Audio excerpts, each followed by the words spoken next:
ಎಲ್ಲರಿಗೂ ನಮಸ್ಕಾರ. ಆಲಯ ದರ್ಶನಕ್ಕೆ ಸ್ವಾಗತ.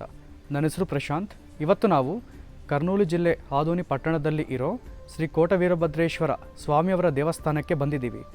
ಆಲಯ ದರ್ಶನ ಮತ್ತು ಚರಿತ್ರೆ ಬಗ್ಗೆ ತಿಳ್ಕೊಂಬೋಣ ಬನ್ನಿ.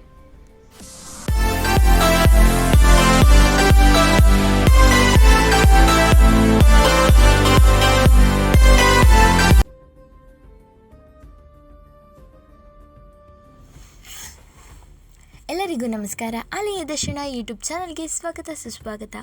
ನಾವಿಂದು ಆದೋನಿ ಪಟ್ಟಣದಲ್ಲಿರುವಂತಹ ಕೋಟೆ ವೀರಭದ್ರ ದೇವಾಲಯಕ್ಕೆ ಬಂದಿದ್ದೇವೆ. ಇಲ್ಲಿಯ ಚರಿತ್ರೆಗಳನ್ನು ತಿಳಿದುಕೊಳ್ಳೋಣ ಬನ್ನಿ.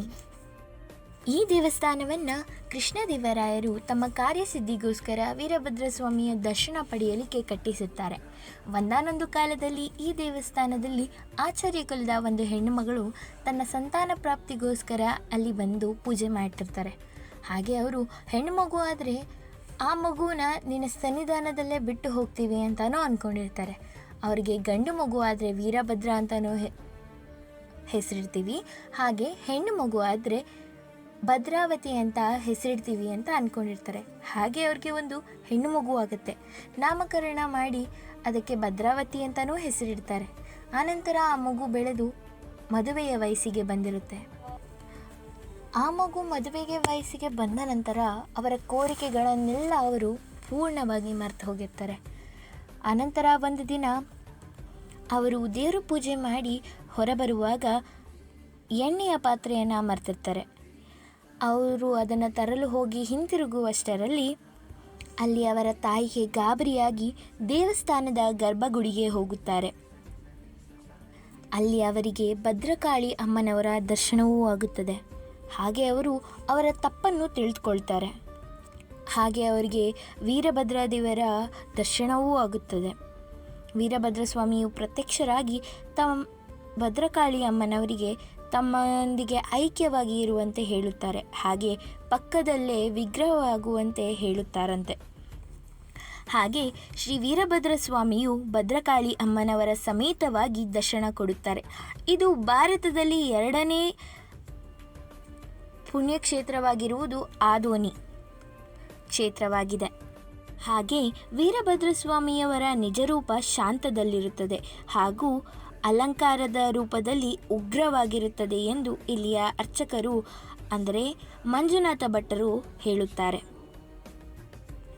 ಇಲ್ಲಿಯ ಜನರಿಗೆ ಸ್ವಾಮಿಯ ನಿಜರೂಪ ದರ್ಶಿಸಿದ ಭಕ್ತರು ಅವರ ಅನುಗ್ರಹಕ್ಕೆ ಪಾತ್ರರಾಗುತ್ತಾರೆ ಎಂಬ ನಂಬಿಕೆಯೂ ಇದೆ. ದೇವಸ್ಥಾನದ ಪ್ರಾಕಾರದಲ್ಲಿ ನಿರ್ಮಿಸಲಾಗಿರುವ ಮುತ್ತುಸ್ವಾಮಿಯ ಲಿಂಗವು ಕಾಶಿಸುತ್ತದೆ. ಇದು ನೋಡಲು ಶ್ರೀಶೈಲ ಮಲ್ಲಿಕಾರ್ಜುನ ಸ್ವಾಮಿಯ ಹಾಗೆಯೇ ಕಾಣಿಸುತ್ತದಂತೆ. ಈ ಲಿಂಗಕ್ಕೆ ಧನುರ್ಮಾಸದಲ್ಲಿ ಮಾತ್ರ ಸೂರ್ಯನ ಕಿರಣಗಳು ತಾಗುತ್ತದೆ. ಹಾಗೆ 20 ವರ್ಷಗಳ ಹಿಂದೆ ಸ್ವಾಮಿಯನ್ನು ಸುತ್ತಿಕೊಂಡು ಹಾವು ಇರುತ್ತಿತ್ತಂತೆ. ಈಗ ಜನಜಂಗುಲಿಯಲ್ಲಿ ಇದೆಲ್ಲ ಸಾಧ್ಯವಿಲ್ಲ. ಹಾಗೆ ಇಲ್ಲಿ ಪ್ರತಿ ವರ್ಷವೂ ವೀರಭದ್ರ ಸ್ವಾಮಿಯ ಮಹೋತ್ಸವ ತಪ್ಪದೆ ನಡೆಯುತ್ತದೆ. ಮೊದಲನೇ ದಿನ ಪ್ರತ್ಯೇಕ ಪೂಜೆ, ಹೋಮ, ಹವನ, ಸ್ವಾಮಿಯ ವ್ರತದ ಮೆರವಣಿಗೆ ಹಾಗೆ ಇನ್ನೂ ತುಂಬ ಕಾರ್ಯಕ್ರಮಗಳು ಇರುತ್ತದೆ.